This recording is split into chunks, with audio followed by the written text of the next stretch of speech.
সেনাপ্রধান ওয়াকারুজ্জামান যে কোনো সময় হাউস অ্যারেস্ট হতে পারেন। হাউস অ্যারেস্ট হওয়ার পিছনে কারণটা হলো হাসিনার সাথে এবং ভারতের কিছু সেনাবাহিনীদের সাথে যোগাযোগ রেখেছেন। সেই কল রেকর্ডগুলা আবার যারা বাংলাদেশের জন্য জীবন দিতে দ্বিধা করবে না তারা সেই কল রেকর্ডগুলা করে ফেলেছেন। এই কল রেকর্ডগুলোর ভিতরে সেনাপ্রধানকে জবাব দিতে হবে, হাসনাতকে ডেকে নিয়ে আওয়ামী লীগ নিষিদ্ধ করা যাবে না, এই দায়িত্ব সেনাপ্রধানকে কে দিয়েছে? তোমার মতো 2 নাম্বার টোকাই মার্কা দেশপ্রেমিক আমরা না তো। তুমি সারা বছর হাসিনার খায়া এই দেশে পুরো সার্বভৌমত্ব ভারতের হাতে দিয়ে তুমি করিডোর মারাইতে আসছো না? Wakar and Chukwu must leave their position or must get sacked by Dr. Mahmoud Yunus and the caretaker interim government. একটা আঙ্গুল যত ভালোবাসি, এই আঙ্গুলের মাথায় যদি একটা ক্যান্সার হয় আঙ্গুলটাকে কেটে ফেলতে হবে বাঁচার জন্য। ফুল 100 হিট ছিল একেবারে, মানে আলটিমেটামের পুরো কর্মকাণ্ড শুরু হয়ে গিয়েছে, মানে ডাইরেক্ট অ্যাকশন শুরু হয়ে গিয়েছে। হঠাৎ করে রাতে ঢাকা শহরে সেনাবাহিনীর ব্যাপক অভিযান লক্ষ্য করা গেল। সেনাবাহিনীর এই ব্যাপক অ্যাকশন হঠাৎ করে ঢাকা শহরে, তার ফলে কি এরকম অ্যাকশনে নামলো সেনাবাহিনী? এর মাধ্যমে কি বার্তা দিতে চাচ্ছে তারা, কি হতে চলেছে? মার্কিন সেনারা কক্সবাজারে ঢুকে পড়েছে, তারা প্রশিক্ষণ দিচ্ছে কিন্তু তারা নিজের অবস্থান করছে। এই যে মার্কিন সেনারা কক্সবাজারে চলে আসবে এই খবর কিন্তু আগে জানা যায়নি বা কোনো ঘোষণাও নেই। সব হিসাব নিকাশ পাল্টে রাজনীতির মোড় আজকে আবার 360 ডিগ্রি ঘুরে গেল, একদম উল্টে গেল। এবার রাজনীতির দৃশ্যপট পাল্টে দিল এনসিপি। আসসালামু আলাইকুম প্রিয় দর্শক, বর্তমান বাংলাদেশের রাজনৈতিক প্রেক্ষাপট বা রাজনৈতিক পরিস্থিতির উপর বিশ্লেষণ করে আপনাদের সামনে কিছু গুরুত্বপূর্ণ ভিডিও ফুটেজ নিয়ে হাজির হয়েছি। এমনকি দর্শক, আমি আশা করছি যারা ভিডিওটি অন করেছেন তারা ভিডিওটি না টেনে সম্পূর্ণ মনোযোগ সহকারে দেখবেন, তাহলে এই ভিডিওর মূল রহস্য বা আসল ঘটনাগুলো জানতে বা বুঝতে পারবেন। তো প্রিয় দর্শক, আমি আর বেশি কথা বাড়াবো না, চলুন দেখে আসি আজকের সেই কাঙ্ক্ষিত ভিডিওগুলো। তবে তার আগে বলি, যারা এখনও চ্যানেলটি সাবস্ক্রাইব করেননি তারা সাবস্ক্রাইব করে পাশে থাকা বেল আইকনটি বাজিয়ে দিবেন, আর যারা ইতিমধ্যে সাবস্ক্রাইব করে রেখেছেন তাদেরকে অসংখ্য ধন্যবাদ। তো চলুন দর্শক, একটা লাইক দিয়ে আমরা ধারাবাহিকভাবে সকল ভিডিওর বিস্তারিত আলোচনা দেখে আসি। পিতৃতুল্য ডক্টর মোহাম্মদ ইউনূসকে পৃথিবী থেকে যেন সরিয়ে দেওয়া হয়, যেহেতু বাংলাদেশের দ্বিতীয় কোনো ইউনূস এই মুহূর্তে না, ভবিষ্যতে কবে জন্মাবে তার কোনো খবর নাই। ইউনূসকে যে কোনো মূল্যে সরাতে হবে। যারা প্রতিদিন সকালে সন্ধ্যায় দুপুরে গভীর রাতে স্রেফ একটা কথা বলে ডক্টর ইউনূসকে সরাতে হবে, নির্বাচন চাই অনতি বিলম্বে। এটা নিয়ে আমি বারবার বলেছি। Wakar and Chukwu must leave their position or must get sacked by Dr. Mahmoud Yunus and the caretaker interim government.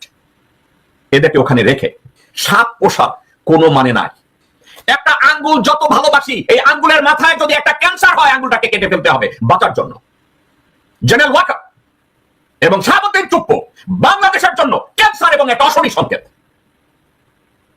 এই ক্ষমতায় রেখে বাংলাদেশের রিফর্ম সম্ভব না, বাংলাদেশের অস্তিত্বকে সামনে নেওয়া সম্ভব না, বাংলাদেশের কোন প্রকার ডেভেলপমেন্ট সম্ভব না। জেনারেল ওয়াকারের নেতৃত্বে বিডিআর হত্যাকাণ্ডের সাথে জেনারেল ওয়াকার প্রত্যক্ষ পরোক্ষ লজিস্টিক প্রত্যেকটা ভাবে ওয়াকার জড়িত।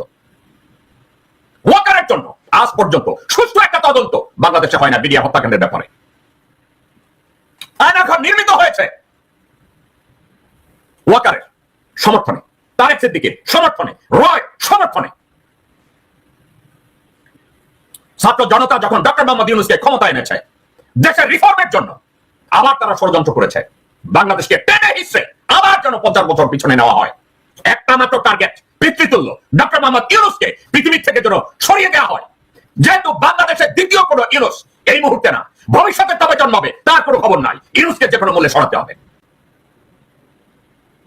আমার গায়ে পশম দাঁড়িয়ে যায় আমাদের চোখের সামনে ডক্টর মোহাম্মদ ইউনূসকে অ্যাসাসিনেট করার মতো দুঃসাহস দেখানোর পরে এখনো সেনাপ্রধানের চেয়ারে বসে আছে, চুপ্পু এখনো বঙ্গভবনে বসে আছে। আমি 110% শিওর এই ষড়যন্ত্রের সাথে চুপ্পু জড়িত, এই ষড়যন্ত্রের সাথে ওয়াকার জড়িত, এই ষড়যন্ত্রের সাথে আরো কিছু চরিত্র জড়িত। এই ষড়যন্ত্রের সাথে বিএনপির উচ্চ পর্যায়ে কিছু লোক জড়িত, যারা প্রতিদিন সকালে সন্ধ্যায় দুপুরে গভীর রাতে স্রেফ একটা কথা বলে ডক্টর ইউনূসকে সরাতে হবে, নির্বাচন চাই। এরাও জড়িত। আমরা শুধু কথায় কথায় বলি আওয়ামী লীগের বিচার করতে হবে, গুম খুনের বিচার করতে হবে, ইলিয়াস আলীর বিচার করতে, ইলিয়াস আলী গুম খুনের বিচার করতে হবে, যে ইলিয়াস আলীর খুনের সাথে সরাসরি মির্জা আব্বাস জড়িত, ইলিয়াস আলীর খুনের সাথে আব্দুল আওয়াল মিন্টু জড়িত, ইলিয়াস আলীর খুনের সাথে সাদেক হোসেন খোকা এবং তাদের চেলাকা মুন্ডা জড়িত, ইলিয়াস আলীর হত্যার সাথে ফালু জড়িত। আমরা শুধু হত্যাকাণ্ডের বিচার চাই। অফকোর্স হাসিনা ভারতীয়, তাকে 17 বছর টিকিয়ে রেখেছে মির্জা আব্বাসের মতো, মির্জা ফখরুলের মতো, এরা সবাই জড়িত। এদের বিচার কে করবে? এদেরকে নিয়ে কেন কথা বলা হয় না? এদের সাহস ওই পর্যন্ত গিয়েছে ডক্টর মোহাম্মদ ইউনূসকে সরিয়ে দিতে হবে। দর্শকবৃন্দ, একটা কথা বলি,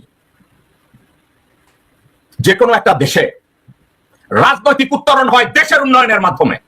ওই দেশকে থামানোর জন্য একটা রাজনৈতিক দল দরকার, যেই রাজনৈতিক দল জনগণের বিশ্বাস অর্জনে সমর্থ হয়, জনগণের সমর্থন পেতে সমর্থ হয়, জনগণের মধ্যে জনপ্রিয় হয়, জনগণের আশা আকাঙ্ক্ষার প্রতীক হয়। এই জিনিসগুলো উপলব্ধি করেছিলেন বাংলাদেশের প্রথম একজন, যার নাম রাষ্ট্রপতি জিয়াউর রহমান। উনি অর্জন করেছিলেন জনগণের আস্থা। শহীদ রাষ্ট্রপতি জিয়াউর রহমান অর্জন করেছিলেন জনপ্রিয়তা। জিয়াউর রহমান সাহেব অর্জন করেছিলেন জনগণের আশা আকাঙ্ক্ষা উজ্জ্বল দৃষ্টান্ত হিসাবে নিজেকে তৈরি করেছিলেন। আজকে বিএনপির সামনে জিয়াউর রহমানের ওই আদর্শকে মাটি দিয়ে তারা জনগণকে উপেক্ষা করে তারা এখন ভারতের সমর্থন নিয়ে তারপরে ক্ষমতায় যেতে চায়। ভারতের সমর্থন তাদের কাছে জরুরি, জনগণের কল্যাণ তাদের জরুরি না। একটি গুরুত্বপূর্ণ সংবাদ, সেনাপ্রধান ওয়াকারুজ্জামান যে কোনো সময় হাউস অ্যারেস্ট হতে পারেন। হাউস অ্যারেস্ট হওয়ার পিছনে কারণটা হলো তিনি ইতিমধ্যে শেখ হাসিনার সাথে বহুবার কথা বলেছেন। দিল্লি যাওয়ার পর থেকে উনি যে ভারতে এবং দিল্লিতে হাসিনার সাথে এবং ভারতের কিছু সেনাবাহিনীদের সাথে যোগাযোগ রেখেছেন, সেই কল রেকর্ডগুলা আবার ওনার জুনিয়র বা যারা বাংলাদেশপন্থী আর ভারতপন্থী, দুটা পন্থী সেনাবাহিনীর মধ্যে আছে, যারা বাংলাদেশপন্থী, যারা বাংলাদেশের জন্য জীবন দিতে দ্বিধা করবে না, তারা সেই কল রেকর্ডগুলা করে ফেলেছেন। এই কল রেকর্ডগুলার ভিতরে বিভিন্ন ধরনের আলোচনা আছে। সেই আলোচনাগুলা আমরা বাহিরের জগতের মানুষের কাছে আসা সহজ বিষয় নয়।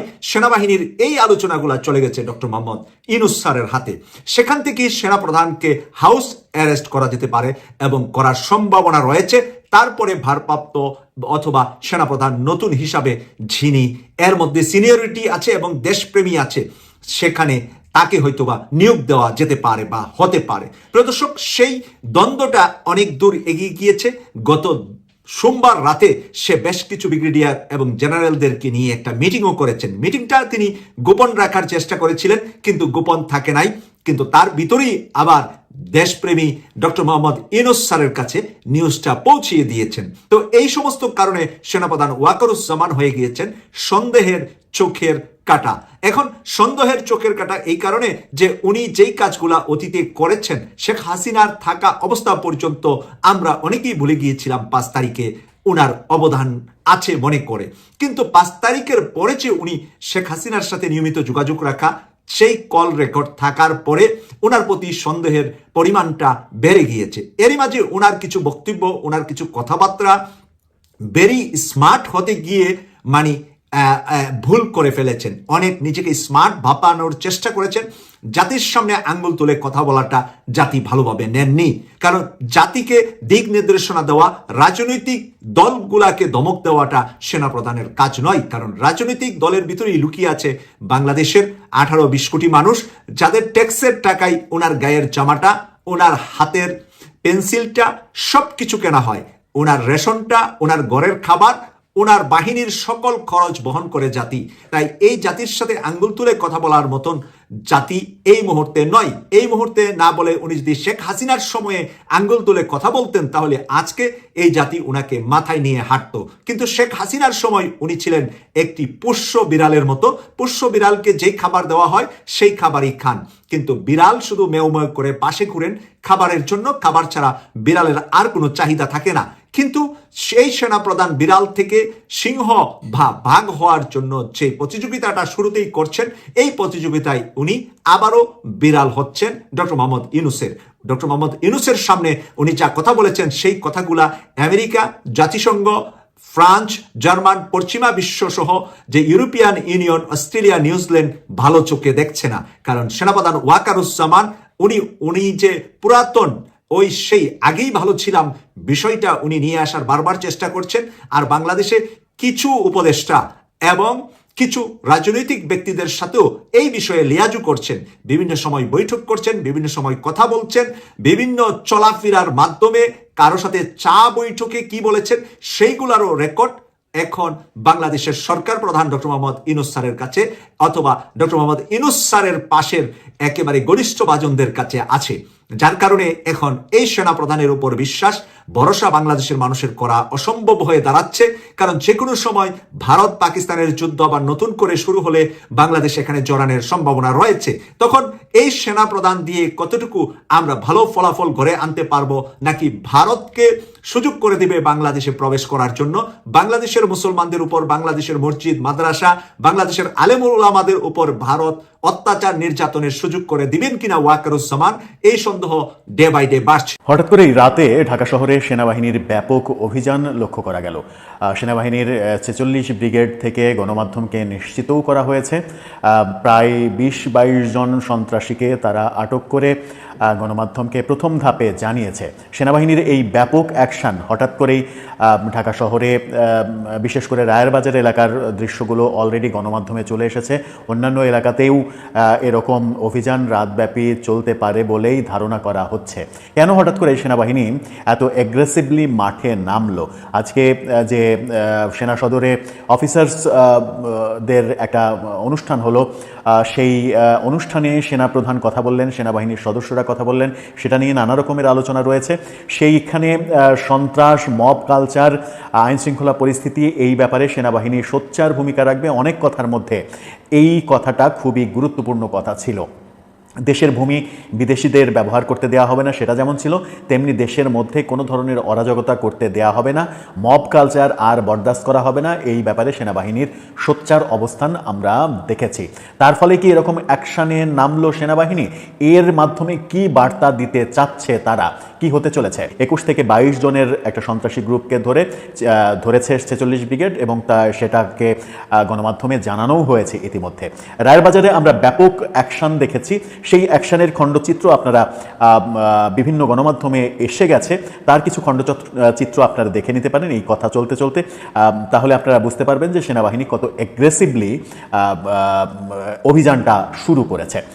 এই যে ভিডিও চিত্র, এই ভিডিও চিত্রে বোঝা যায় যে সেনাবাহিনী খুবই অ্যাগ্রেসিভ মাইন্ডে সন্ত্রাসীদের বিপক্ষে মাঠে নেমেছে। সন্ত্রাসকে কোনোভাবেই আর লাই দেয়া যাবে না। মার্কিন সেনারা কক্সবাজারে ঢুকে পড়েছে প্রশিক্ষণের নামে। তারা প্রশিক্ষণ দিচ্ছে, কিন্তু তারা নিজের অবস্থান করছে। এই যে মার্কিন সেনারা কক্সবাজারে চলে আসবে, এই খবর কিন্তু আগে জানা যায়নি বা কোনো ঘোষণাও নেই।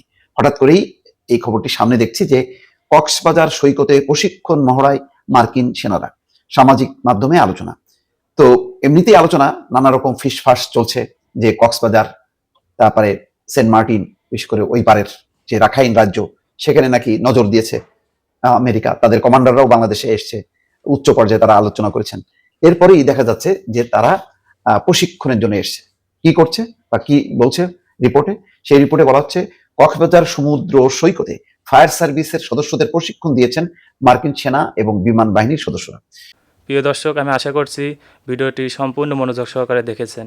সেই সাথে ভিডিও সম্পর্কিত কোনো তথ্য বা মতামত থাকলে কমেন্ট বক্সে জানিয়ে যাবেন। আজকের মতন এখানে শেষ করছি। ফিরে আসছি আগামী দিনে অন্য কোনো টপিকস নিয়ে। সে পর্যন্ত ভালো থাকবেন। আল্লাহ হাফেজ।